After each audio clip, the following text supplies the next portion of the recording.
So I just shot my first 2 weddings of 2023, and they were both second shooting opportunities. And so I want to make this quick video about some of the tips I've learned as a second shooter, because especially coming from somebody who loves lead shooting, I love getting those key moments. Being a second photographer is a totally different job. It's a totally different responsibility. And so I wanted to make this quick video to share some of the tips that I've learned for anybody just getting into wedding photography, because being a second shooter is a great way to get into it and to learn the basics and to really learn from somebody who has more experience. Here are my 5 quick tips. Let's get started.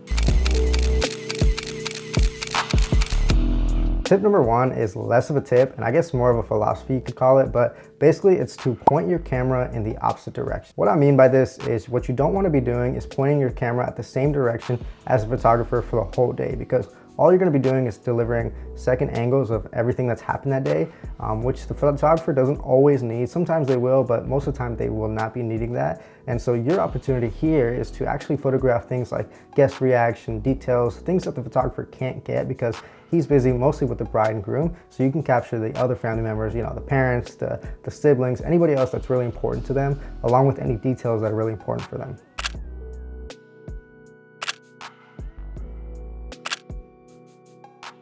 Tip number 2 is to ask the lead photographer questions. This is important because, you know, just like anytime you're working with anybody, you want to be able to have that line of communication so that you're able to meet the expectations that they have for you. So for example, like you want to ask them questions like, hey, you know, we're going into the ceremony. Do you want me to get a second angle? Do you want me to shoot this from behind? Do you want me to focus on guest reactions? Things like that. You know, you want to make sure that you are communicating and you have that line of communication so that you can deliver on their expectations, but also you can create images that complement the photos that they're getting. And that's how you get a whole cohesive gallery for the bride and groom, which is ultimately what this is all about.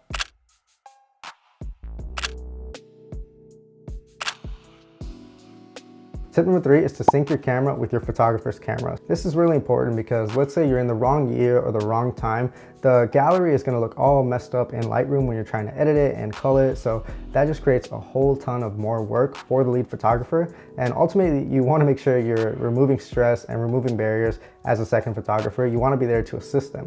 So, you know, don't create that headache. So make sure you sync your camera with your lead photographer's camera.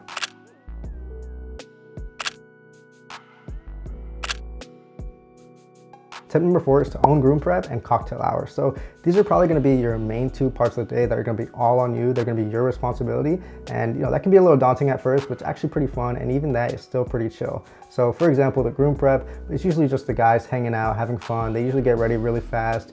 And it's pretty like minor stress environment. So all I would suggest is to make sure you ask your photographer how they want that covered. Do they want more pose photos? Do they want more photos of just everybody hanging out, you know, just having a good time, just relaxing? So make sure you ask clarifying questions so that you can, again, deliver on the expectations of the lead photographer. Second, the cocktail hour. So while the lead photographer is out with the bride and the groom and their immediate family doing the family formals and the couples photos, there's a lot of photos going on there. As the second photographer, what you want to be doing is you want to be getting good coverage of the cocktail hour. So this is going to be, you know, candid photos for people hanging out, having fun, laughing, all that stuff. Or it could also be group photos of people just hanging out, again, hanging out just as a group.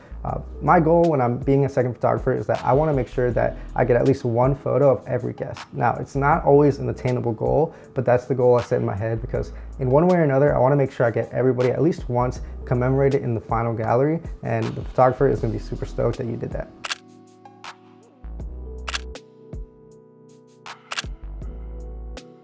The 5th and final tip is to know your role. So when I'm out second shooting, yes, I am the second photographer, but another way I like to think about it in my head is that I am a glorified photography assistant, and that is totally okay. That is not meant to be a demeaning term. It's actually a very honorable term because, again, you're helping the lead photographer capture these essential moments that are a once-in-a-lifetime opportunity for the bride and groom. So this is a very special and important role. So really what this means is that you're not always going to be taking pictures. You're not always going to be with a camera in hand. Sometimes the photographer needs you to carry some bags. Sometimes they need you to hold a light, adjust the light stand, or, you know, just adjust the dress, whatever it could be. Honestly, it can be anything, but you're there to assist the photographer and help them. This is how you become a reliable second shooter. You help the main photographer. You're not there to capture the dream photos for yourself. You're gonna get a lot of cool photos. You're gonna get a lot of moments that the lead photographer couldn't get because he was busy.